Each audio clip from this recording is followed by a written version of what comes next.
नमस्कार, मेरे चैनल पर आपका स्वागत है।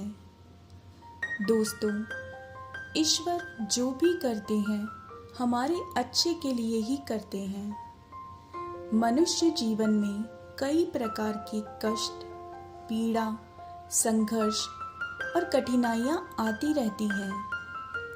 ये जो दुख है ये केवल आप लोगों के जीवन में ही नहीं बल्कि हम सभी के जीवन में आते हैं, परंतु बहुत कम लोगों को इस बात का ज्ञान है कि उन दुखों और कष्टों के पीछे भी एक बहुत बड़ी अच्छाई छिपी होती है, लेकिन हम उसे देख नहीं पाते। हमारे ईश्वर, हमारे परम पिता कभी भी हमारा बुरा नहीं चाहते हैं। हमारे जीवन में आने वाले कष्ट, संघर्ष और कठिनाइयाँ हमें मजबूत बनाते हैं। आपकी मुसीबतें, आपकी कठिनाइयाँ और आपके कष्ट इस बात के सूचक हैं कि आप जल्द ही सफल होने वाले हैं, क्योंकि एक बहुत ही गहरी और काली रात के बाद ही एक सुनहरी सुबह का आगमन होता है।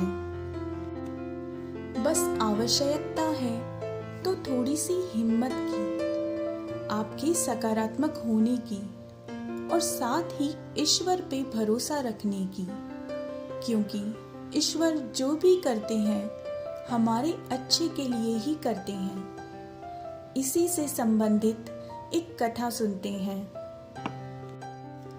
एक समय की बात है, एक गांव में एक साधु रहता था। वह एक साधारण जीवन व्यतीत करता था। उसे जो कुछ ईश्वर की कृपा से प्राप्त होता था वह उसी में ही संतुष्ट रहता था। वह ईश्वर का बहुत बड़ा भक्त था। वह हमेशा इसी चीज में विश्वास रखता था कि ईश्वर ने जो भी कुछ किया है वह हमारे भले के लिए ही किया है। एक बार उसी गांव में जहाँ वह साधु रहता था, वहाँ एक बच्चे की अंगुली दरवाजे में आने के कारण कट गई। उस बच्चे को गांव के एक वैद्य के पास ले जाया गया, लेकिन उस बच्चे की मरहम पट्टी करने के बावजूद भी वो उस बच्चे की अंगुली ठीक नहीं कर पाया। और यह देखकर उस बच्चे के माता पिता बहुत दुखी हो गए। तभी वह साधु वहां से गुजर रहा था तो उसने पूरी बात सुनी और बच्चे के माता पिता को समझाने लगा कि आप ईश्वर में विश्वास रखिए। ईश्वर जो भी करते हैं अच्छे के लिए ही करते हैं। साधु की यह बात सुनकर बच्चे के माता पिता क्रोधित हो गए कि हमारे बच्चे की तो अंगुली कट गई है और तुम्हें इसमें क्या अच्छा दिखाई दे रहा है। यह सुनकर वह साधु मुस्कुराकर वहां से चला गया। कुछ समय बाद कुछ जंगली लोगों ने गांव पे हमला कर दिया। उन्होंने गांव के उसी बच्चे का अपहरण कर लिया और उस बच्चे की बलि दी जाने लगी। जब उस बच्चे की बलि दी जा रही थी तभी उस जंगल के मुखिया ने कहा, ठहरो, देखो इस बच्चे की तो उंगली कटी हुई है। इसकी बलि देने से यह बलि अधूरी मानी जाएगी, इसलिए इस बच्चे की बलि नहीं दी जा सकती। और इसके बाद उन्होंने उस बच्चे को आज़ाद कर दिया। इस प्रकार वह बच्चा सही सलामत अपने माता पिता के पास घर पहुंच गया।